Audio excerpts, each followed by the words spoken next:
حضرت عمر فاروق رضی اللہ تعالی عنہ. حضرت سیدنا ابو موسیٰ اشعری کہتے ہیں کہ میں نے نا صفائی کی، مال غنیمت کی میں نے صفائی کی، تو ایک دینار مجھے نا کہیں پڑا ہوا مل گیا. تو فرماتے ہمیں اجازت ہوتی تھی کہ ایک آدھ دینار ہم اپنی مرضی سے کہیں خرچ کر سکتے. اگر آپ ناراض نہ ہوں تو ہمارے ہاں جب چیئرمین صاحب، ناظم صاحب ٹھیکے دیتے ہیں تو ٹھیکیدار ان کا چھوٹا بھائی ہوتا ہے یا چچا کا بیٹا ہوتا ہے یا خالہ کا بیٹا ہوتا ہے. وہ خود ناظم ہوتے ہیں اور ان کا چھوٹا بھائی ٹھیکیدار ہوتا ہے. یعنی وہ نا سارا کچھ گھر کے اندر ہی رہتا ہے. گھر کے اندر ایک پیسہ دیتا ہے، دوسرا واپس اس کو واپس کر دیتا ہے. گھر کے اندر ہی. اب تو خیر ہمارے لوگ سمجھدار ہو گئے. ایک بندہ ایک سیاسی جماعت میں ہوتا ہے، دوسرا دوسری میں، اور تیسرا جس کی بھی حکومت آئی، حکومت تو ہماری رہے گی نا. ایک بندہ تو ہے نا اس جماعت میں. یہ اچھا لوگوں نے ایک طریقہ نکالا ہے. تو حضرت عمر کے بیٹا گزر رہا تھا تو حضرت ابو موسیٰ اشعری کہتے ہیں میں نے صفائی کی تو ایک دینار نکلا. تو میں نے وہ ایک دینار نا حضرت عمر کے بیٹے کو دے دیا. میں نے کہا لو بیٹا اپنے چچا کی طرف سے تحفہ. اور گھر جا کے انہوں نے حضرت عمر کو بتایا کہ چچا نے پیسے دیے ہیں. چھوٹے بچے تھے. حضرت عمر نے حضرت ابو موسیٰ اشعری کو بلا لیا اور بلا کے فرمانے لگے میں تو تمہیں اپنا دوست جانتا تھا اور تو نے میری اولاد کو ہی دنیا دار بنانا شروع کر دیا. میرے بچوں کو ہی تم نے دنیا دار پیسوں پہ لگانا شروع کر دیا. میں تو تمہیں یار سمجھتا تھا. فرمایا تمہیں چاہیے تھا میرے بیٹے کو نصیحت کرتے کہ بیٹا پیسوں سے رب راضی نہیں ہوتا، اس کی رضا والے کام کیے جائیں تو رب راضی ہوتا ہے. اور فرمایا تمہیں کوئی اور گھر نہیں ملا تھا تباہ کرنے کے لیے، میرا ہی گھر ملا تھا. اٹھاؤ اپنا دینار اور خبردار آج کے بعد میرے بچوں کے ساتھ یہ والی نیکی نہ کرنا. اور ہمارا کیا سٹیٹس ہے؟ دوستی ہے یہ اس سے جو تحفے زیادہ دے، جو بچوں کو خراب کرنے میں مدد زیادہ کرے، اس کے ساتھ یہ رہنا. حضرت عمر نے گھر پہ اور سب سے بڑھ کر اپنی ذات پہ توجہ کی. حضرت ابو مالک رضی اللہ تعالیٰ عنہ کہتے ہیں میں عمر کے پیچھے پیچھے ایک باغ میں گیا، اکثر اس باغ میں جایا کرتے تھے. اور عمر جا کے نا تو درخت کے نیچے بیٹھ گئے اور فرمانے لگے او امیر المومنین اللہ سے ڈر جا، ورنہ جس رب نے حکومت دی ہے وہ عذاب بھی بڑا دے گا. ڈر جا رب سے. کبھی ساری زندگی حضرت عمر نے اپنا کوئی تعارف نہیں کرایا، کبھی نہیں. ایک بندے نے آپ کے سامنے تعریف کر دی آپ کی تو فرمانے لگے تو خود بھی ہلاک ہوا اور مجھے بھی ہلاک کر دیا. کیا ضرورت پڑی ہے میری تعریفیں کرنے کی؟ اتنی دیر میری تعریف میں لگائی. اللہ کا ذکر کرتا رب تجھے ثواب دیتا، حضور پہ درود پڑھتا تو رب تیرے اوپر رحمتیں نازل کرتا. کس چکر میں؟ آج جتنا اچھی کوئی خوشامد کرے اتنی اچھی وزارت ملتی ہے، جتنی اچھی اس کو جو ہے وہ چاپلوسی کرنی آیا درجہ بھی اسے اتنا ہی اچھا ملتا ہے. حضرت عمر فاروق رضی اللہ تعالیٰ عنہ آپ کے بیٹے کہتے ہیں، صاحب فتوح الشام نے لکھا ہے، آپ کے صاحبزادے کہتے ہیں میں نکلا تو میرے ابا جی نا اپنی پشت پر مشکیزہ رکھ کے کنویں سے پانی بھر کے آ رہے تھے. میں دوڑ کے آگے گیا، میں نے کہا ابا جی مجھے دے دے. فرمانے لگے بیٹا تیرا کیا خیال ہے، کوئی اور نہیں تھا مشکیزہ بھر کے لانے کے لیے، تیرا کیا خیال ہے؟ کہا ابا جی بڑے لوگ تھے پر آپ کیوں اٹھا رہے ہیں؟ فرمانے لگے نفس نا ذرا میرا بڑا ہو گیا تھا، اسے ذرا ذلیل کر رہا ہوں، ذرا اپنا محاسبہ کر رہا ہوں. یہ مجھے کہہ رہا تھا تو بڑی چیز ہے، تو میں نا ابھی مشکیزہ گھر رکھ کے آؤں گا، پھر تیری ماں نے مجھے کہا ہے کہ گھر میں لکڑیاں کوئی نہیں جلانے کے لیے، پھر میں جنگل سے لکڑیاں کاٹ کے لاؤں گا. اب میں امیر المومنین بن کے نا تو میرا نفس تھوڑا بڑا ہو گیا. اب یقین کریں ہمارا آزما خراب ہو جاتا ہے جب تک ہمارا تعارف صحیح نہ ہو، ہمارا تعارف ٹھیک نہ ہو. میں یہ ہوتا ہوں، میں وہ ہوتا ہوں. چھوڑ مٹی دیں تے مٹی رہنا ہی، مٹی دیں تے مٹی دیں تے مٹی رہنا ہی. ایویں کادی بلے بلے اج مٹی دے اتے بندیا تے کل مٹی دے تھلے. مٹی دیں تے مٹی رہنا ہی کادی بلے. مجھے پوچھ لو، مجھے جان لو، میرا نام لے لو، میں بھی آیا ہوں، میں بھی ہوتا ہوں، میرا بھی یہ تذکرہ ہے. میں بدکار پرانا خادم کسے در ملی نہ ڈھوئی. اے تے واصف یار نے نظر جو کیتی تے واصف واصف ہی ہوئی. یہ تو بڑی بات کی بات ہے، تو بات کی بات ہے صاحب. ورنہ من نانم کے من نانم، جو ہم ہیں اس کا ہمیں پتہ تو ہے نا بھائی. کبھی بھی یہ جو ذات کا چکر ہے نا میں بھی ہوں مجھے بھی، او بھائی یاد رکھو میں کون ہوں. یہ جو نام نمود اور یہ خواہشیں اور یہ جو وقار، یہ تو کمزور لوگوں کا طریقہ ہے. جس کو اپنا تعارف کرانا پڑ گیا اس سے بھی زیادہ کمزور کوئی ہے. فوٹو میں دکھاتا پھرتا ہے فلانے کے ساتھ فوٹو فلانے، تو کمزور بندے یہ کام کرتا. حضرت عمر فاروق اللہ اکبر. حضرت عمر جیسا بندہ 24 لاکھ مربع میل کا حکمران اور شاہ روم کو خط لکھ کے کہتا ہے میں منت نہیں کرتا میں حکم دیتا ہوں. اتنا تگڑا بندہ. جنگ قادسیہ کے لیے حضرت سعد بن ابی وقاص کو بھیجا. فتوح شام پڑھ کے دیکھیں. حضرت عمر بڑے پریشان ہیں. اتنے دن ہو گئے کوئی رپورٹ ہی نہیں آئی. اب تو موبائل ہے نا تو ایک منٹ کی رپورٹ لیں آپ, بلکہ آپ ایک منٹ کی فوٹو لیں. آپ رپورٹ تو دور رہ گئی. حضرت عمر فاروق رضی اللہ تعالیٰ عنہ بڑے پریشان ہیں کہ قادسیہ میں حضرت سعد بن ابی وقاص کے ساتھ لوگ جہاد کرنے گئے, رپورٹ کوئی نہیں آ رہی. اتنے پریشان تھے کہ باہر نکل کے نا اس رستے پہ بیٹھ جاتے جو رستہ قادسیہ کی طرف سے آتا تھا. اس جو بھی آتا جاتا پوچھتے جنگ کے کیا حالات ہیں. ادھر جب اللہ نے فتح دے دی نا تو حضرت سعد بن ابی وقاص رضی اللہ تعالیٰ عنہ نے نا ایک قاصد کو خط دے کے بھیجا. کہنے لگے عمر کے پاس جاؤ, انہیں اطلاع دو کہ الحمدللہ اللہ نے اسلام کو فتح عطا کر دی. یہ حضرت عمر کو جا کے دینا. وہ بڑے پریشان ہوں گے. وہ جو اس زمانے میں اس طرح ہوتا تھا کہ کئی دور دور سے صحابہ جو دوسرے شہروں کے ملکوں کے رہنے والے ہوتے تھے وہ بھی آ کے شامل ہو جاتے تھے جہاد میں.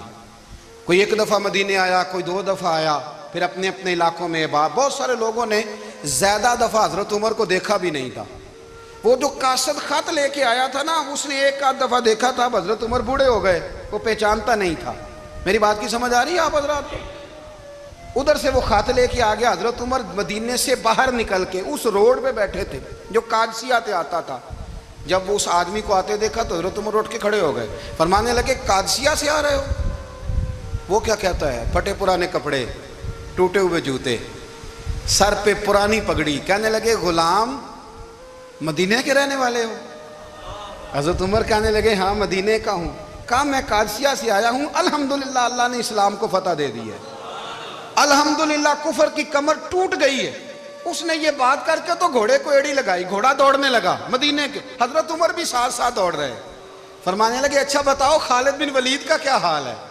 تھوڑا آگے جا کے فرمانے لگے اسامہ بن زید کیسے ہے؟ وہ کہتے ہیں ٹھیک ہے. پھر اس نے اور گھوڑا. عمر ساتھ ساتھ دوڑ رہے ہیں, ساتھ ساتھ. 24 لاکھ مربع میل کا حکمران, ایک جوتا پیر سے نکل گیا, عمر دوڑ رہے ہیں. آگے جا کے پوچھتے ہیں سعد بن ابی وقاص کا کیا حال ہے؟ کہا حضور وہ بھی ٹھیک ہے. کتنے لوگ میرے شہید ہو گئے مسلمانوں میں سے؟ کہنے لگا صحیح گنتی کا نہیں پتا. یہ لفظ ادا ہوتے ہوتے مدینے کی سرحد آ گئی. لوگوں نے عمر کو گھوڑے کے ساتھ دوڑتے دیکھا تو کہا امیر المومنین کیوں دوڑ رہے ہیں؟ وہ غلام چھلانگ لگا کے نیچے آیا, قدموں میں بیٹھ گیا. کہنے لگا حضور آپ نے بتایا ہی نہیں آپ امیر المومنین ہیں. آپ فرمانے لگے کیا بتاتا؟ میں تو اونٹ چرانے والے کا پتر ہوں, کیا بتاتا؟ وہ عمر ہوں جس نے اپنے گناہوں کا حساب دینا ہے. کیا بتاتا؟ جو سعد بن ابی وقاص کو جہاد پہ بھیج کے خود بزدلوں کی طرح گھر میں بیٹھا ہے. کیا بتاتا؟ کوئی حیثیت نہیں, کوئی تار. تو نے اچھا کیا, تو تو مجاہد تھا, مجھے ساتھ ساتھ دوڑایا, تو نے اچھا کیا. جتنے لوگ تھے چیخیں مار کے رونے لگے. حضرت فاروق اعظم سے کہنے لگے عمر جب تک تیرے جلوے رہیں گے اللہ کامیابیاں ہی عطا فرمائے گا, جب تک تیرا رنگ رہے گا اللہ تعالیٰ نوازتا ہی رہے گا. کچھ نہیں کبھی اپنا آپ ظاہر ہی نہیں کیا. بہت بڑے تھے, بہت بڑے تھے حضرت عمر, بڑے تھے, لیکن ساری زندگی اپنے محاذ. حضرت ابو رافع غلام تھے, قرآن پاک بڑا سونا پڑھتے تھے. حضرت عمر جب بھی انہیں ملتے کہتے ابو رافع تو عمر سے اچھا ہے, قرآن بڑا شاندار پڑھتا ہے. تو وہ کہتے حضور اگر میں قرآن صحیح پڑھتا ہوں تو آپ کو قرآن کی تشریح زیادہ صحیح آتی ہے, آپ بھی تو مجھ سے افضل ہیں. تو آپ فرماتے نہیں پھر بھی تو مجھ سے افضل ہے. کیوں؟ اس لیے کہ تو اپنے غلام اپنے آقا کی نوکری بھی ٹھیک کرتا ہے اور رب کی عبادت بھی ٹھیک کرتا ہے, اور مجھے خالص صرف عبادت کرنی ہوتی ہے وہ بھی ٹھیک نہیں کر پاتا. ساری زندگی اپنا محاسبہ, ساری زندگی اپنے گریبان میں دیکھا, ساری زندگی اپنے آپ کو پرکھا, اپنے آپ کو ٹٹولا. 62 سال عمر بیت گئی. حضرت حذیفہ بن یمان ایک صحابی تھے, میرے نبی کریم علیہ السلام نا ان سے راز کی باتیں کرتے تھے. ہر بندے کا ہاضمہ ٹھیک نہیں ہوتا, سب سے راز کی بات نہیں کرنی چاہیے. حضرت حذیفہ بن یمان کہتے ہیں حضور راز کی باتیں بتاتے ہیں.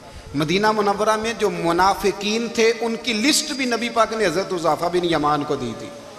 جب کوئی مشکوک آدمی مر جاتا نا تو صحابہ کہتے ہیں ہم دیکھتے اگر حضرت حذیفہ نے جنازہ پڑھا ہے تو ہم بھی جنازہ پڑھ لیتے. نبی پاک نے بھی کچھ جنازے نہیں پڑھے. ترمذی میں ہے, فرمایا عثمان سے جو بغض رکھے اس کا جنازہ نہیں پڑھیں گے. حضرت حذیفہ بن یمان اگر جنازہ پڑھتے تو لوگ پڑھتے, وہ نہ پڑھتے تو لوگ جنازہ نہ پڑھتے.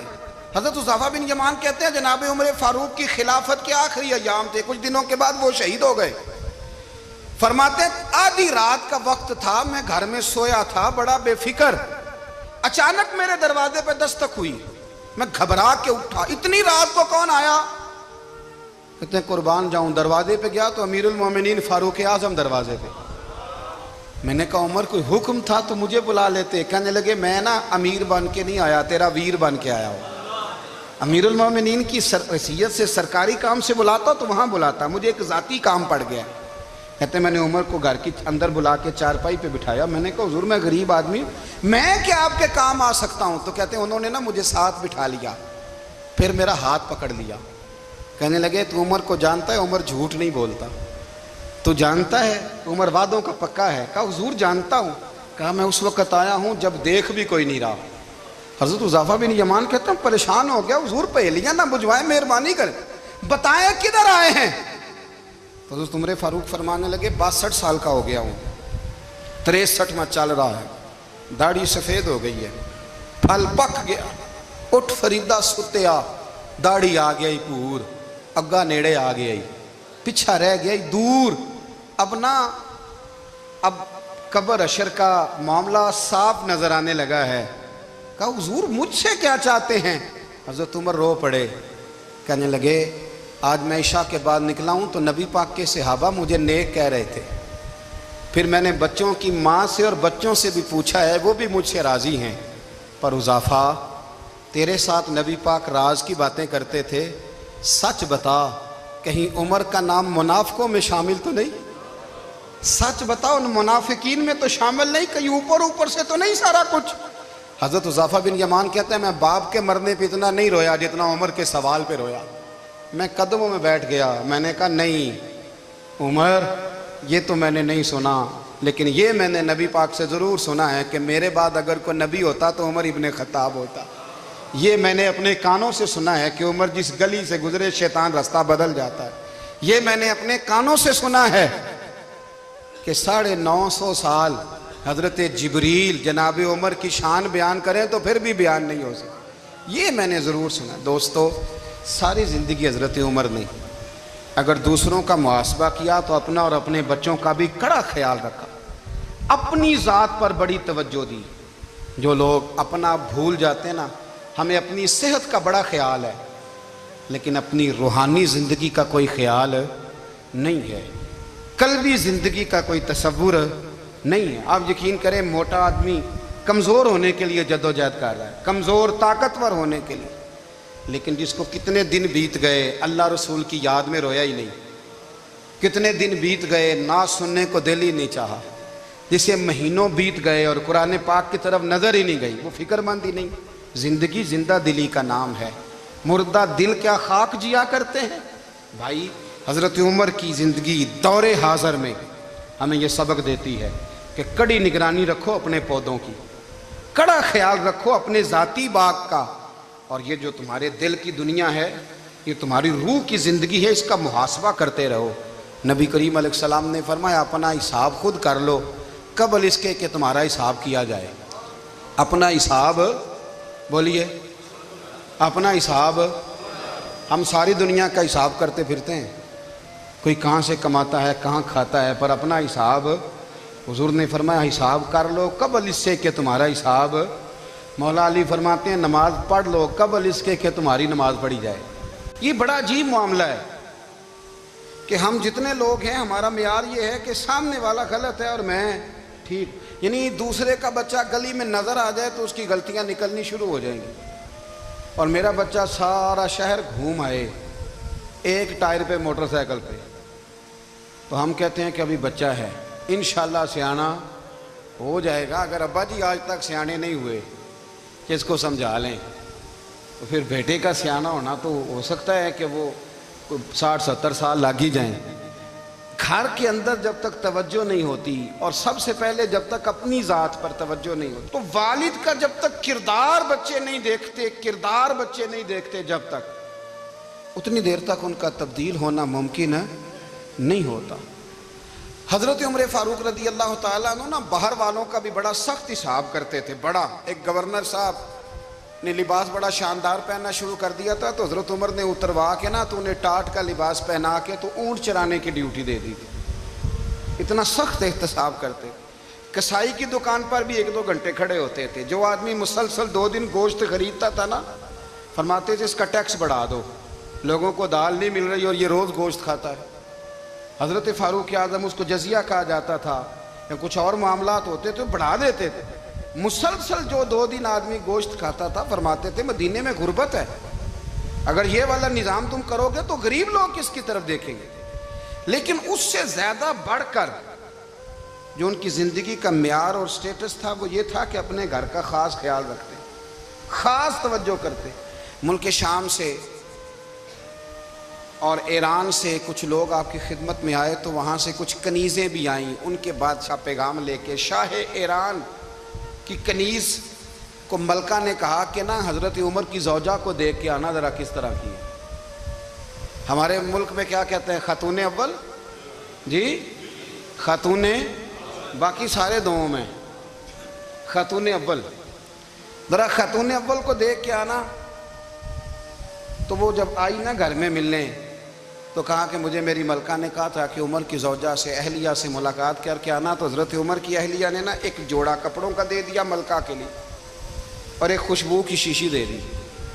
اب جب وہ تحفے وہاں بھیج گئے تو اس ملکہ نے نا کچھ سونے کا سامان بھیجا، کچھ زیورات بھیجے، کچھ تحائف بھیجے۔ جب حضرت عمر کے گھر آئے نا، وہ خادم لے کے آیا، اس نے کہا جی آپ کی اہلیہ نے تحفے بھیجے تھے، تو جواب میں شاہ ایران کی بیوی نے، یہاں جس ملک کا وہ سفیر تھا، انہوں نے بھی یہ بھیجے۔